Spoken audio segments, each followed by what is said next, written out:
My dear audience, in the past decade, India has witnessed the blooming of lotus. India has also seen the emergence of Amit Shah as a mastermind, strategist and a phenomenal brain in working out equations of social engineering. हर एक नेता या नायक की अपनी एक कार्यशैली होती है।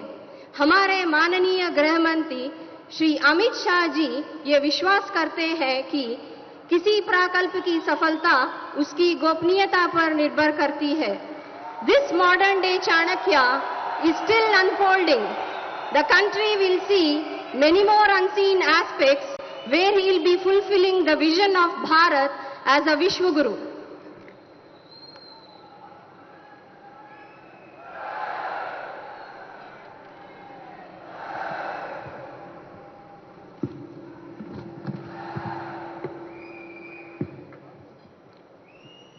मेरे साथ बोलिए, भारत माता की। क्यों भाई, क्या हो गया आप लोगों की आवाज को? पुत्तूर के लोगों की आवाज ऐसी है क्या? मोदी जी त्रिपुरा में है, वहां तक आवाज जानी चाहिए। दोनों हाथ उठाइए, उठाइए दोनों हाथ। कर्नाटक में भाजपा सरकार बनाने के संकल्प की मुट्ठी बीजिए और प्रचंड आवाज से बोलिए, भारत माता की, भारत माता की, भारत माता की। मंच पर उपस्थित भारतीय जनता पार्टी के वरिष्ठ नेता, कर्नाटक के पूर्व मुख्यमंत्री श्रीमान बीएस येदियुरप्पा जी, कर्नाटक के मुख्यमंत्री और हमारे नेता श्रीमान बसवराज बोम्माई जी, संस्कृति मंत्री कर्नाटक श्री वी सुनील कुमार जी, अरागा ज्ञानेन्द्र जी, गृह मंत्री कर्नाटक श्री एस.टी. सोमशेखर जी, सहकारिता मंत्री कर्नाटक श्री अंगारा एस. मंत्री कर्नाटक श्री कोटा श्रीनिवास पुरी जी, मंत्री कर्नाटक सरकार, भारतीय जनता पार्टी के अध्यक्ष श्रीमान नलिन कुमार कटील जी, डॉक्टर भट्ट साहब, अध्यक्ष विवेकानंद विद्यावर्धक संघ, कैम्पको के अध्यक्ष ए किशोर कुमार कोडगी जी, कैम्पको का पूरा बोर्ड ऑफ डायरेक्टर, निर्देशक गण और आज यहां पर कैम्पको के साथ जुड़े हुए सभी आए हुए भाइयों बहनों, मैंगलोर और केरल के किसान भाइयों को प्रणाम कर कर मेरी बात की मैं शुरुआत करना चाहता हूं। आज मैं मैंगलोर के पुत्तूर में आया हूं। ये बहुत पवित्र भूमि है। अरब सागर और पश्चिमी घाट से घिरा हुआ एक क्षेत्र परशुराम की सृष्टि के नाम से भी पूरे विश्व में विख्यात है। अनेक धार्मिक परंपराएं, सांस्कृतिक परंपराएं ये अविभाजित दक्षिण कन्नड़ के जिले के अंदर पाई जाती है। अभी अभी मैंने कांतारा देखा है। कांतारा देखकर मुझे मालूम पड़ा कि कितनी समृद्ध परंपराओं का ये प्रदेश है। बेंगलुरु इकलौता शहर है राज्य का जहां समुद्र, एयरपोर्ट, रेलवे और सड़क चारों दृष्टि से व्यापार हो पाए, इस प्रकार का ये समृद्ध इलाका मैंगलोर की पुण्य भूमि को मैं बार बार प्रणाम करने को यहां आया हूं। तब रानी अब्बक्का को भी प्रणाम करना चाहता हूं। इसके साथ मंगला देवी और कादरी मंजूनाथ मंदिर को भी, महालिंगेश्वर मंदिर को भी प्रणाम कर मेरी बात की शुरुआत करना चाहता हूं। मित्रों, देश भर में बहुत कम क्षेत्र है जो विषम भौगोलिक परिस्थिति होने के बावजूद, जियोग्राफिकल कंडीशन ठीक न होने के बावजूद कृषि से, खेती से, एग्रीकल्चर से देश को समृद्ध बनाते हैं। सुपारी, नारियल, काली मिर्च, रबड़, काजू और धान, चावल की खेती इस क्षेत्र के किसान के पसीने की महक के साथ हमारे गुजरात के लोग आपकी सुपारी खाकर हमेशा मैंगलोर को याद करते हैं। आपके प्रदेश के साथ मेरे प्रदेश का अटूट रिश्ता है। आप पसीना बहाकर सुपारी उगाते हो, हम सुपारी खाकर पसीना बहाते हैं। दोनों के बीच में बड़ा गहरा नाता है। मित्रों, आज मैं कैंपको के सुवर्ण जयंती समारोह में आया हूं। मुझे जब निमंत्रण मिला तब मैं सोचता था जाऊं न जाऊं, मगर कैंपको की गतिविधियां जब मैंने देखी, इसकी प्रगति देखी, तो मैंने निर्णय कर दिया इस देश के कोऑपरेटिव मिनिस्टर के नाते इस मल्टी स्टेट कोऑपरेटिव में निश्चित जाना चाहिए। उनके प्रयासों का समर्थन, उनका साधुवाद करना चाहिए। मित्रों, आज भारतीय जनता पार्टी के विचारधारा के जनक पंडित दीनदयाल जी का पुण्यतिथि भी है। पंडित दीनदयाल जी ही है जिनके रास्ते पर भारतीय जनता पार्टी की सरकारें चलती। हमने गरीब कल्याण का एक यज्ञ चालू किया है। हर गरीब को घर, घर के अंदर बिजली, घर के अंदर पानी, घर में गैस का सिलेंडर, घर में शौचालय, घर में 5 लाख तक का हेल्थ इंश्योरेंस और मुफ्त अनाज, और हर किसान को हर साल 6,000 रुपया, ये दीनदयाल जी के अंत्योदय के सिद्धांत के अनुरूप है, वहीं से पैदा हुआ है।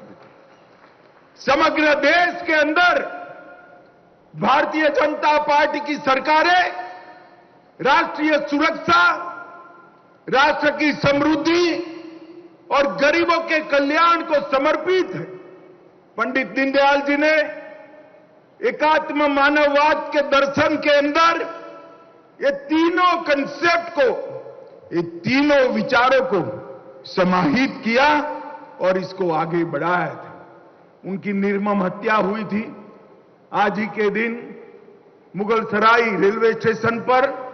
आज मैं उनको बड़े मन के साथ करोड़ों भारतीय जनता पार्टी के कार्यकर्ताओं की ओर से प्रणाम कर श्रद्धांजलि देना चाहता हूं। मित्रों, यहां पर कैंपको के एग्री मॉल का शिलान्यास हुआ। 1,50,000 वर्ग फुट का एग्रो मॉल, जिसके अंदर कृषि के सारे साधन, सारी मशीनरी, कीटनाशक, उर्वरक, फर्टिलाइजर, बीज और स्टोरेज, ये सारी व्यवस्थाएं उपलब्ध हो, ऐसा पूरे भारत में अपने आप में ये पहला एग्री मॉल कोऑपरेटिव बेसिस पर चलने वाला है। मैं कैंपको के सारे निर्देशक मंडल को बहुत बहुत बधाई और बहुत बहुत साधुवाद देना चाहता हूं। आज कैंपको ने कल्प नारियल तेल का भी अपनी प्रोडक्ट की लंबी सूची में जोड़ा है। कैम्पको का भंडार गृह लगभग 13,750 स्क्वायर फीट का भद्रावती में बना है। इसका भी आज उद्घाटन मुझे करने का सौभाग्य मिला है। The central areca nut and cocoa marketing and processing cooperative limited 50 साल पूरे किए हैं। 50 साल कोई भी संस्था जब समाप्त करती है तब उसके संचालकों की प्रामाणिकता का वो सर्टिफिकेट होती है कि ये कोऑपरेटिव ने प्रामाणिकता के साथ किसानों का और अपने सदस्यों का सेवा करने का काम किया है। 1973 में दूरदर्शी किसान नेता श्री वाराणसी सुब्रैया भट्ट द्वारा स्थापित एक कोऑपरेटिव आज फल फूल कर एक विशाल वट वृक्ष बना है। इसकी स्थापना हुई तब सिर्फ 3,000 मेंबर थे और आज 1,38,000 मेंबर्स के साथ एक विशाल कोऑपरेटिव बनकर हमारे सामने है, जिसका 3,000 करोड़ का टर्नओवर है। मित्रों, मोदी जी ने कोऑपरेटिव मिनिस्ट्री की स्थापना की और कोऑपरेटिव के माध्यम से किसानों की सेवा करने का, गांव की सेवा करने का एक नया रास्ता ढूंढा है। मगर कैम्पको एक ऐसी कोऑपरेटिव है जिसने विंड मिल यूनिट और 500 मेगावाट के सोलर पैनल भी बनाए हैं। 160 ब्रांचेस के साथ 2,000 वर्कर के साथ 2700 करोड़ रुपए का टर्नओवर एक कैम्पको में आपका कितना विश्वास है, भरोसा है, उसको बताता है। मित्रों, मोदी जी ने अभी इस बजट में कोऑपरेटिव के लिए हर पंचायत में मल्टी डायमेंशनल पैक्स बनाने का निर्णय किया है। 2 लाख नए पैक्स 3 साल के अंदर भारत में बनाए जाएंगे और हर पंचायत में एक पैक्स की स्थापना करने का काम होगा। इसके साथ साथ ढेर सारी सुविधाएं कोऑपरेटिव को देने की बात करी है। मैं आज इसमें जाना नहीं चाहता हूं। मैं तो सिर्फ आज कैम्पको वालों को बधाई देने के लिए आया था और मेरा एक दूसरा भी काम है जो मेरी पार्टी का काम है। आप कहो तो बताऊं, आपको बताऊं क्या? जोर से बोलो, बताऊं? अरे कहो, बताऊं क्या? भाई मुझे बताओ, टीपू के मानने वाले जेडीएस और कांग्रेस को वोट देना चाहिए या रानी अब्बक्का को मानने वाली बीजेपी को वोट देना चाहिए? जोर से बोलो, कांग्रेस या बीजेपी? और जोर से बोलो, कांग्रेस या बीजेपी? मोदी जी के नेतृत्व में राष्ट्रभक्तों की टोली जैसी भारतीय जनता पार्टी और गांधी परिवार के लिए कर्नाटक को अपना एटीएम बनाने वाली भ्रष्ट कांग्रेस पार्टी, दोनों के बीच में किसकी सरकार बननी चाहिए? जोर से बोलिए, किसकी बननी चाहिए? मित्रों, ये जनता दल एस और कांग्रेस एक कर्नाटक का भला नहीं कर सकते। कर्नाटक का भला जब जब हुआ भारतीय जनता पार्टी की सरकार थी। आज पूरे देश के किसान हमारे येदियुरप्पा जी को याद करते हैं। जब येदियुरप्पा जी थे तब कर्नाटक के किसानों का भला हुआ था।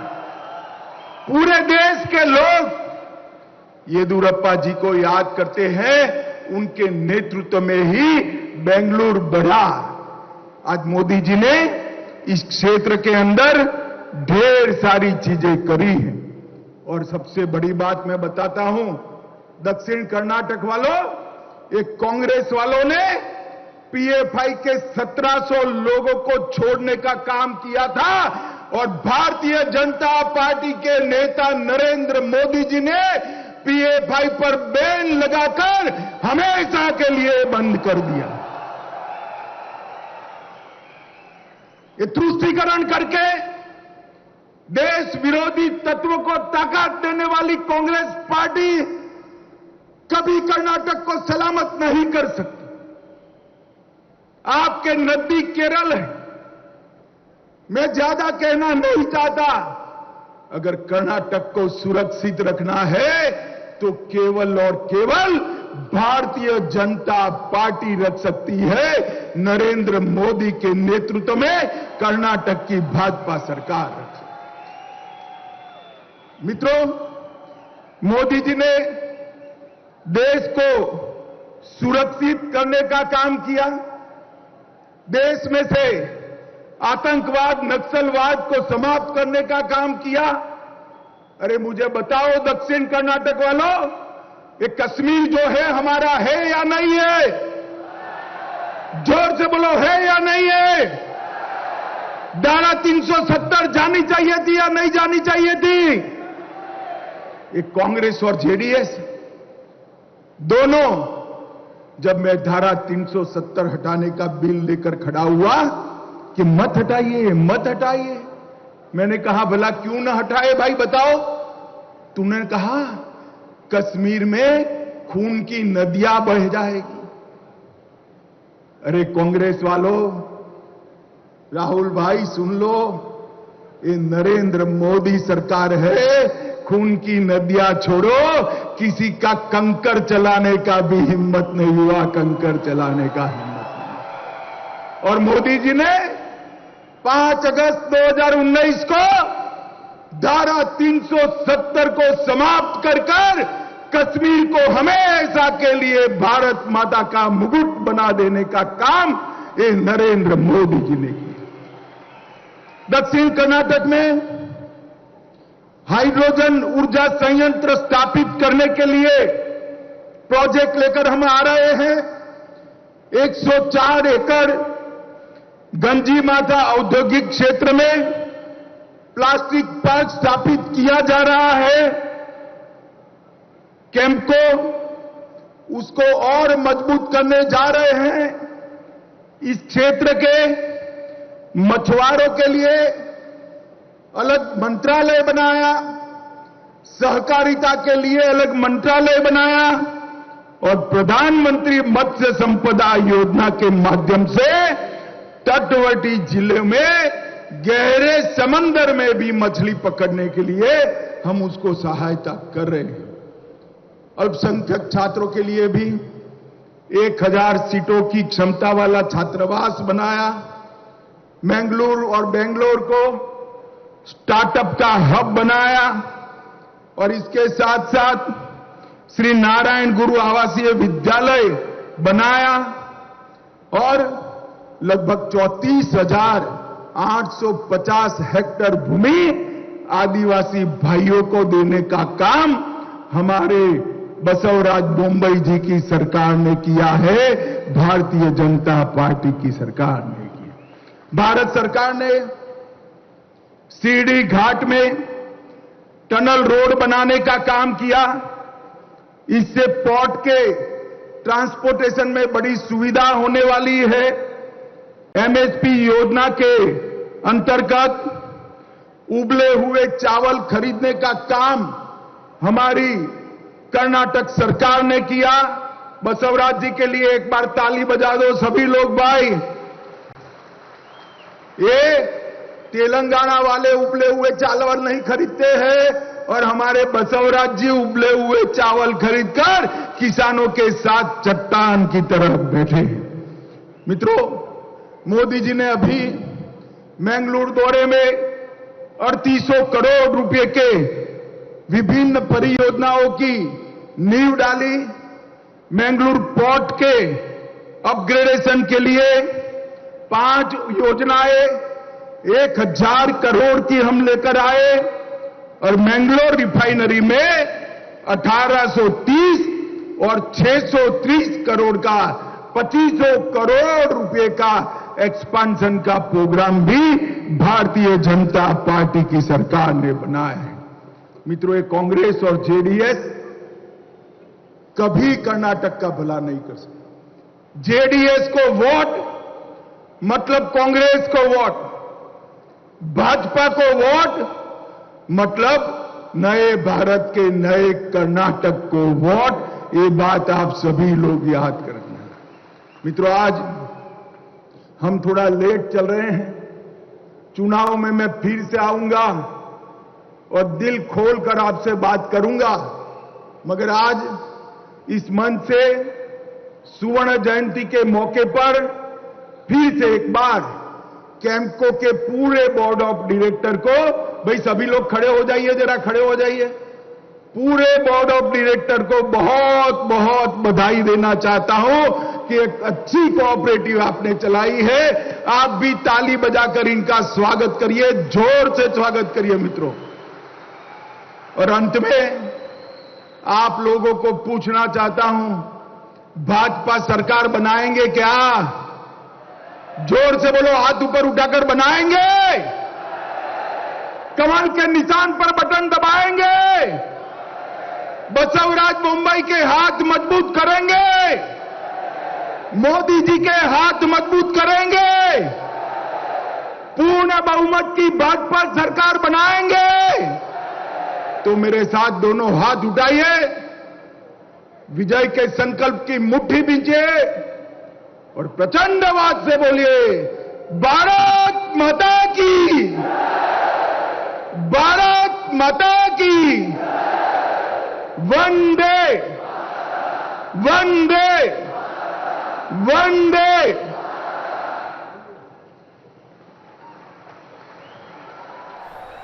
ಕ್ಯಾಂಪ್ಕೋ ಸಮಾವೇಶದಲ್ಲಿ ಕೇಂದ್ರ ಸಚಿವ ಅಮಿತ್ ಶಾ ಅವರ ಮಾತಿದು. ಜೆಡಿಎಸ್ ಕಾಂಗ್ರೆಸ್ ವಿರುದ್ಧ ವಾಗ್ದಾಳಿಯನ್ನ ಮಾಡಿದ್ರು ಅಮಿತ್ ಶಾ. ಈ ಕಾರ್ಯಕ್ರಮದಲ್ಲೂ ಕೂಡ ರಾಹುಲ್ ಗಾಂಧಿ ವಿರುದ್ಧವೂ ಕೂಡ ವಾಗ್ದಾಳಿಯನ್ನ ಮಾಡಿದ್ರು. ಕ್ಯಾಂಪ್ಕೋ ಸುವರ್ಣ ಸಂಭ್ರಮದಲ್ಲಿ ಅಮಿತ್ ಶಾ ಭಾಗಿಯಾಗಿ ಮಾತನಾಡಿದ್ದಾರೆ. ವಿವೇಕಾನಂದ ಶಾಲೆಯಲ್ಲಿ, ಆ ಶಾಲೆಯ ಆವರಣದಲ್ಲಿ ಈ ಸಮಾವೇಶವನ್ನು ನಡೆಸಲಾಗ್ತಾ ಇದೆ. 66,000 ಫಲಾನುಭವಿಗಳು ಈ ಸುವರ್ಣ ಮಹೋತ್ಸವದಲ್ಲಿ ಭಾಗಿಯಾಗಿದ್ದಾರೆ.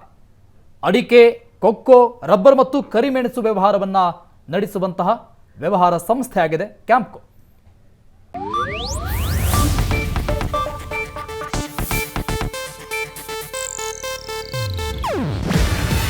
ಇದು ಏಷ್ಯಾನೆಟ್ ನ್ಯೂಸ್ ನೆಟ್ವರ್ಕ್ ಪ್ರಸ್ತುತಿ. ನೀವು ನೋಡ್ತಿದ್ದೀರಾ ಏಷ್ಯಾನೆಟ್ ಸುವರ್ಣ ನ್ಯೂಸ್.